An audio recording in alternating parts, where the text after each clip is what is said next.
Cobra adalah film Sylvester Stallone yang paling over the top. Film Stallone ini bergenre action, crime, dan thriller yang rilis pada 1986. Ketika kejahatan merajalela di Amerika Serikat, Letnan LAPD yang keras kepala, Marion Cobra Cobretti, adalah satu-satunya obat untuk hutan kota Los Angeles yang dipenuhi kejahatan itu. Sementara itu, serangkaian serangan acak kepada warga sipil membuat Cobra harus terlibat ke dalam perang brutal melawan psikopat dari organisasi rahasia bernama New World. Nah, tanpa berlama-lama, ini dia alur ceritanya.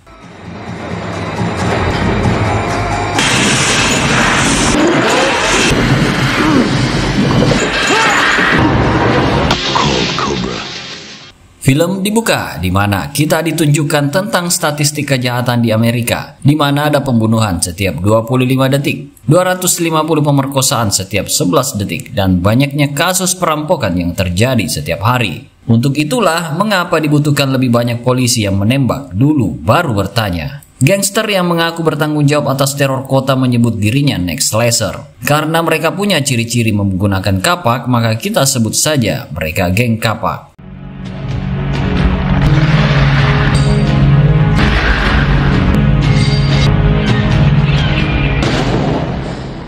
Lanjut, pria bernama Tony ini terlihat normal, namun sebenarnya dia psikopat. Muncul tiba-tiba dan langsung mencoba untuk mengambil alih sebuah toko kelontong. Dan benar saja, entah kenapa Tony langsung menembaki toko secara acak dengan shotgunnya.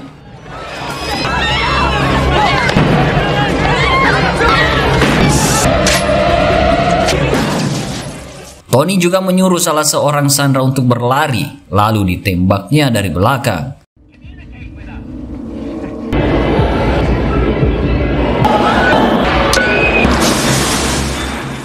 Tapi tak butuh waktu lama, polisi langsung tiba di sana. Namun sayangnya, polisi tak bisa bernegosiasi dengan psikopat ini, sehingga membuat kondisi makin mencekam. Akhirnya salah seorang polisi tahu siapa yang harus dipanggil untuk menghentikannya. Ia adalah Om Stallone atau Marion Cobra Cobretti, dipanggil Cobra.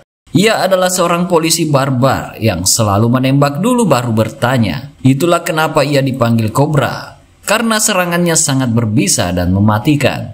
Saat tiba di sana, Cobra langsung masuk dan menengguk sebotol bir terlebih dahulu.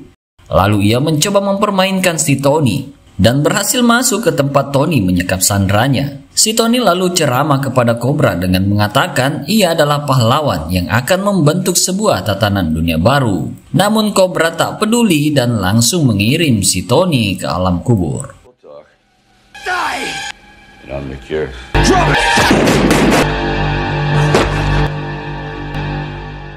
Saat keluar dari toko, Cobra langsung dicecar pertanyaan oleh awak media. Cobra dianggap gila karena langsung menghabisi Tony tanpa melalui pengadilan. Cobra pun marah mendengar itu dan langsung mengatakan di depan sandera yang ditembak tadi, "Bagaimana jika itu keluargamu?" Si wartawan pun langsung diam membisu. You tell that to his family, huh?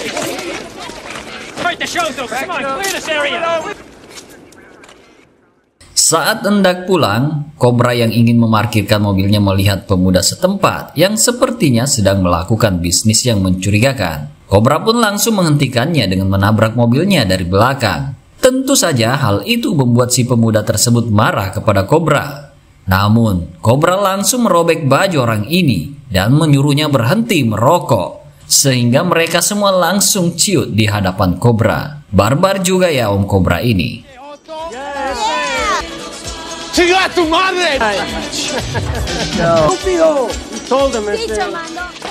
Setibanya di rumah, Om Cobra lalu melihat tayangan berita yang mengabarkan tentang kekacauan yang terus terjadi di mana-mana. Dan sebuah kelompok kriminal bernama geng kapak atau Next Slasher adalah yang bertanggung jawab terhadap berbagai bentuk kriminal di kota itu. Pembunuhan berantai telah membuat kota menjadi kacau dan panik. Kelompok itu ingin menghabisi mereka yang lemah dan hanya ingin menyisakan mereka yang kuat.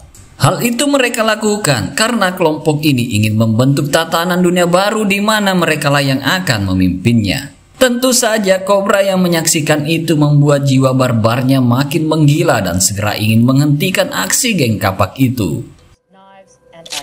The killer has been known to crawl through windows.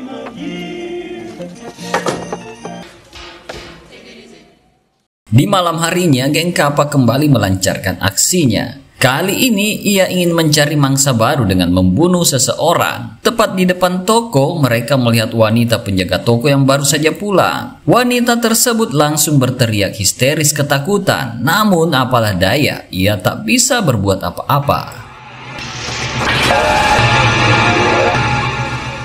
Keesokan harinya, para petugas terlihat sedang mencari tahu pelaku pembunuhan tersebut, di mana sudah ada 16 kasus, namun pelakunya belum bisa ditemukan. Karena tak bisa mengandalkan rekan-rekannya, maka Cobra memutuskan untuk menunggu sampai kejadian itu terulang lagi. Hero, I just want to get involved, all right? If I may say something, Captain. For it to happen again. Malam harinya, Next Slasher beraksi kembali. Kali ini korbannya lagi-lagi seorang wanita.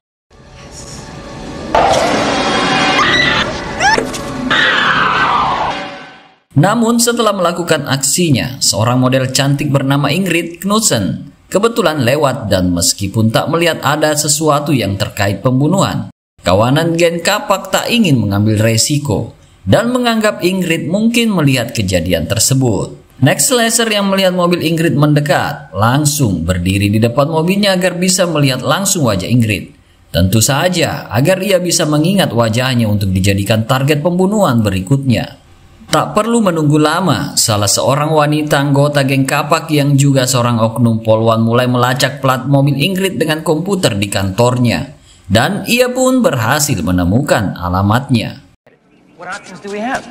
Call the bastard.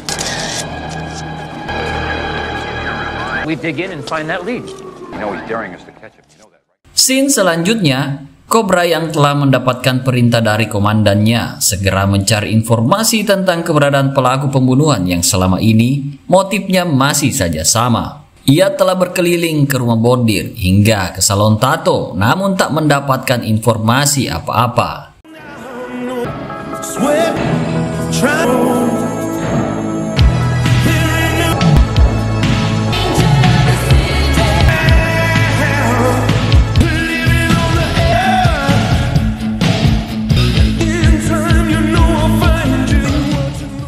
Di tempat lain, Ingrid yang baru saja pulang dari pemotretan diantarkan oleh temannya bernama Acox. Si Acox ini mencoba merayu Ingrid agar bisa bobo bareng dengannya. Namun Ingrid merasa ada sesuatu yang mencurigakan. Rupanya di parkiran telah ada anggota geng Kapak yang sudah menantinya. Saat menyadari kalau tasnya tertinggal di dalam kantor, saat ingin kembali ke dalam, tiba-tiba Acox dikapak dari belakang. Dan selanjutnya mengejar Ingrid hingga saat mencoba mengayunkan kapak ke arahnya, kapaknya tersangkut mengenai pipa paralon.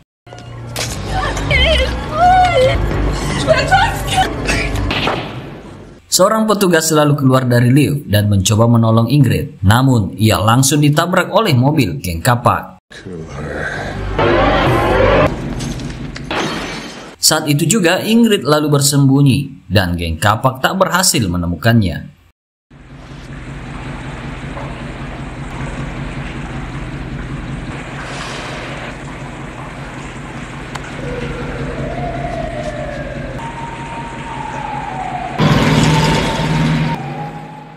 Sekarang Ingrid sudah berada di rumah sakit, namun karena masih takut dibunuh, ia tak ingin meminum obat tidur dari dokter. Terlihat juga Letnan Cobra dan rekannya Sersan Gonzales sudah berada di sana. Setelah mereka memperkenalkan diri, kini Ingrid sedikit tenang dan segera berbagi informasi kepadanya. Ingrid lalu mengatakan selama ini ia tidak pernah terlibat ataupun berhubungan dengan pelaku kriminal, sehingga ia bingung kenapa hal itu bisa terjadi padanya. Cobra lalu mengatakan apakah ada orang yang mencurigakan yang pernah kau temui. Ingrid pun mengingat saat ia menemui pria yang menatapnya dengan tajam dan seperti ingin mengenalinya. Ingrid menambahkan kalau sepertinya mereka ada 3 orang, namun ia hanya mengenali si pria saja. Singkat cerita, karena ingin melanjutkan investigasi sidik jari di rumahnya, Cobra menyuruh Gonzales untuk menjaga Ingrid di rumah sakit. Di saat yang sama, ia ternyata sedang diintai oleh seorang wanita yang merupakan kaki tangan Next Slasher. What time were you there? Yeah. The one that wants to kill you. There was another guy in front of them. What else did you see? Did you see anything? Wanita itu langsung melaporkan kepada Slesser kalau Ingrid mengenal dan mengingat wajahnya dan telah memberitahu polisi. Si wanita mengatakan kepada Slesser kalau mereka ingin menghancurkan mimpi kita, yaitu untuk mewujudkan dunia baru. Saat sedang melakukan investigasi di rumahnya, tiba-tiba Cobra mendapatkan telepon dari Gonzales yang sudah tiba di rumah Cobra. Tak butuh waktu lama, Cobra menyadari kalau mereka sedang dijebak. Dia pun langsung menyuruh Gonzales kembali ke rumah sakit. Rupanya Gonzales telah ditelepon dari markas mengatakan kalau Cobra menyuruhnya datang ke rumahnya. Saat hendak meninggalkan rumahnya, Cobra langsung dihajar oleh 2 orang anggota geng kapak. Beruntung Cobra bisa menghabisi keduanya.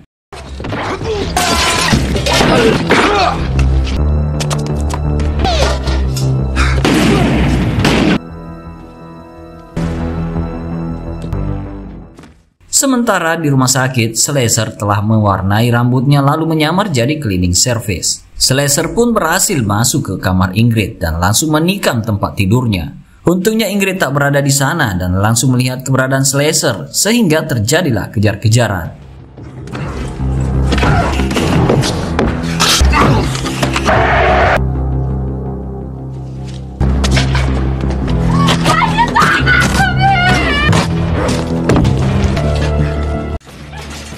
Ia pun berhasil kabur dan menyalakan alarm penanda kebakaran sehingga Slesser kehilangan jejaknya bersamaan dengan Cobra yang sudah tiba di sana.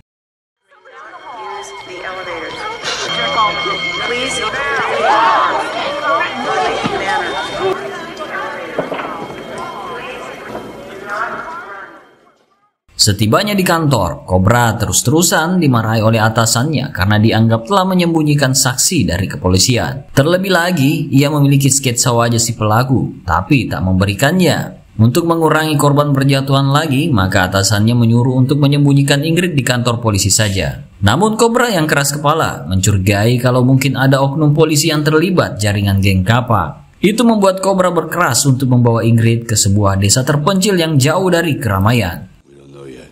He's going to get safe here. Atasan Cobra setuju untuk membiarkan Cobra membawa Ingrid ke pedesaan bersama Gonzales dan seorang polwan bernama Nancy Stock yang sebelumnya terlihat bersama Slesser. Tentu saja rencana itu sudah diketahui oleh geng kapak dan belum jauh meninggalkan kantornya, mobil Gonzales langsung ditabrak oleh mobil anggota geng. Tak lama kemudian mobil Cobra juga diserang. Sehingga kejar-kejaran gaya 80-an pun terjadi.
Cobra berhasil menghancurkan beberapa mobil anggota geng.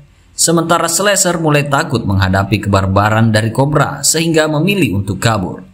Di kantornya Cobra terus disalahkan oleh atasannya karena telah membuat kehancuran di kota sehingga terlihat seperti medan pertempuran. Sama seperti di film Demolition Man, di mana Sylvester Stallone juga selalu menghancurkan properti di setiap aksi penangkapannya. Atasan Cobra ingin kalau Ingrid dijaga di kantor polisi saja dan ingin mengganti Cobra dengan polisi lain untuk menjaganya. Lagi-lagi, Cobra dibuat marah dan tetap kekeh ingin membawa Ingrid ke pedesaan. You've already caused a lot of people. He's a psycho. At least we got him out of the city. He thinks those psychos will follow him.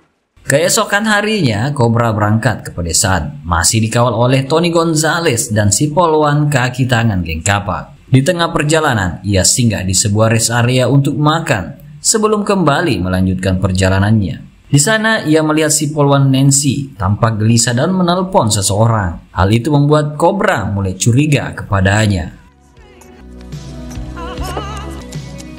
Tell me something. Kita beralih ke geng kapak. Mereka terlihat melakukan tarian kapaknya sebelum memulai aksi besarnya, yaitu membunuh Ingrid dan Cobra.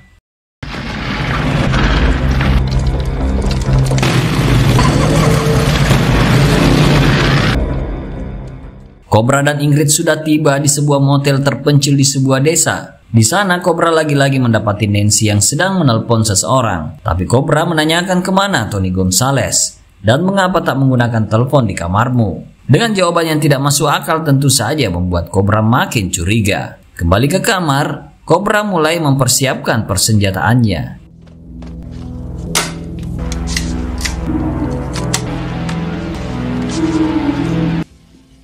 Where will you go when this is all done? Yeah, I guess I'll be pretty safe. Ingrid tampaknya memiliki ketertarikan kepada Cobra yang sedang memainkan senjatanya. Dan terjadilah adegan bobok bareng saat itu juga.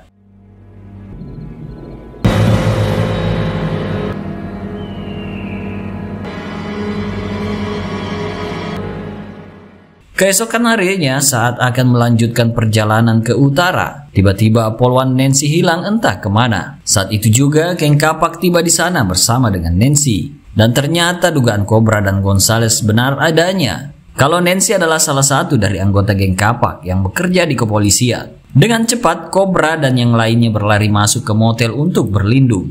Dan tetap menyuruh Ingrid untuk merunduk. Sementara Cobra yang akan menghadapi anggota geng yang mencoba masuk.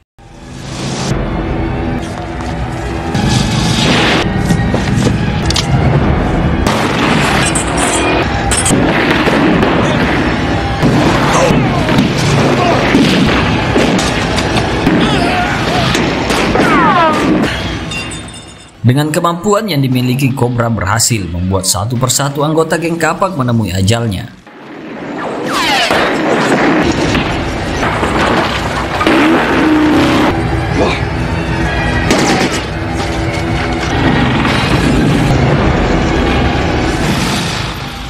Gonzalez, yang juga ada di sana, hampir terbunuh saat geng membakar motel dan menembak pahanya.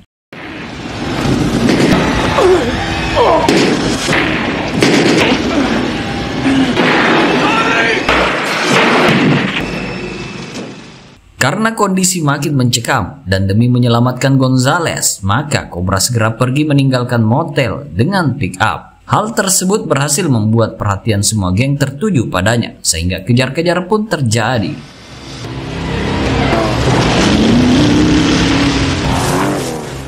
Di atas bak mobil, Cobra beraksi dan menghujani geng dengan peluru. Cobra tentu saja diuntungkan dengan senjata serbunya yang canggih bernama submachine gun laser mount.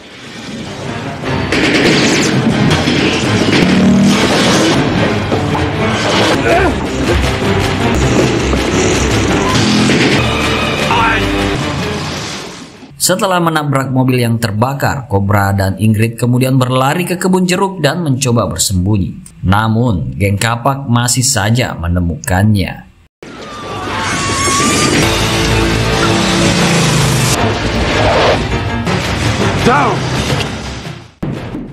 Cobra akhirnya menyuruh Ingrid lari bersembunyi ke sebuah pabrik baja yang ada di sekitarnya.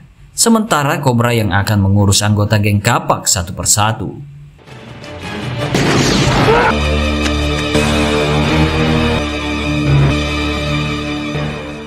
Saat Ingrid berlari menuju pabrik, ia dikejar oleh Nancy yang mencoba membunuhnya.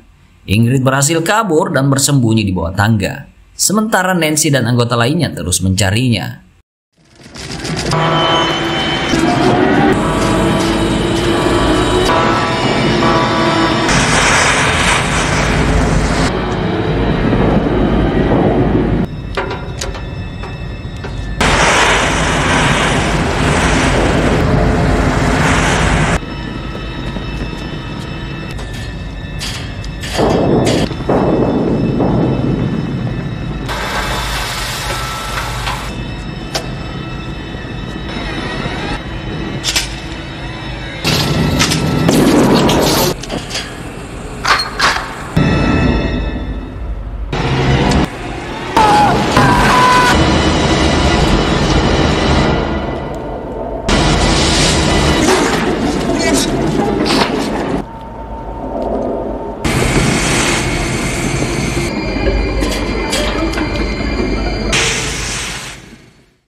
Cobra yang tiba di sana melihat salah seorang anggota geng, lalu menyiraminya dengan BBM bersubsidi, kemudian membakarnya.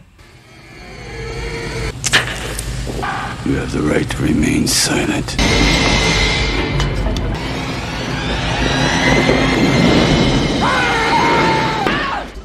Sayang Ingrid tertangkap oleh Slasher, tapi untungnya Cobra segera menyelamatkannya.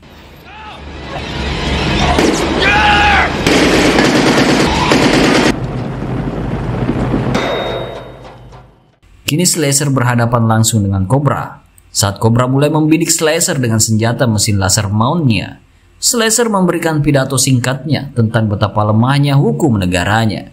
Ia mengatakan kalau Cobra tak berani menembaknya sebelum diadili.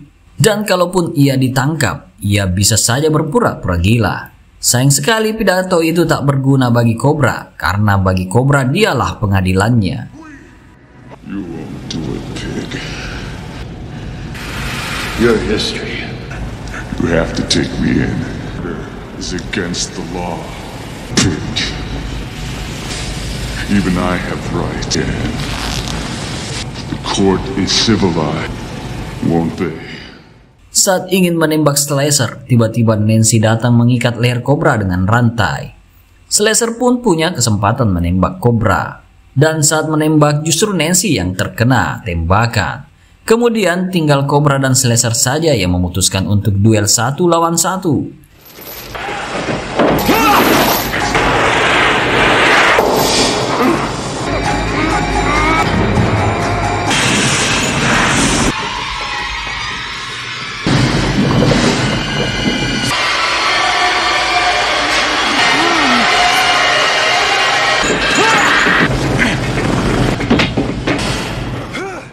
Meski awalnya Slasher yang menguasai pertarungan, Cobra langsung mengangkatnya ke pengait gudang saat punya kesempatan. Sehingga Slasher harus berakhir seperti bebek panggang.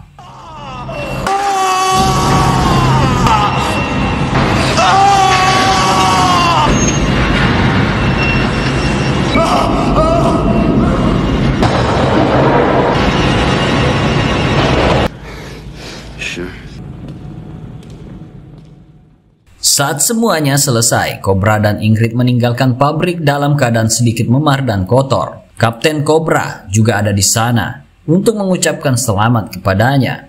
Beda dengan Monte si kacamata yang masih malu-malu untuk mengakui kalau Cobra memenangkan pertarungan. Ia pun mencoba untuk salaman dan mengatakan agar jangan ada dendam di antara kita. Namun setelah bersalaman, Cobra langsung meratakan batang hidungnya karena masih kesal kepadanya. Film pun berakhir, di mana Cobra berangkat dengan Ingrid menaiki mogenya. You ready?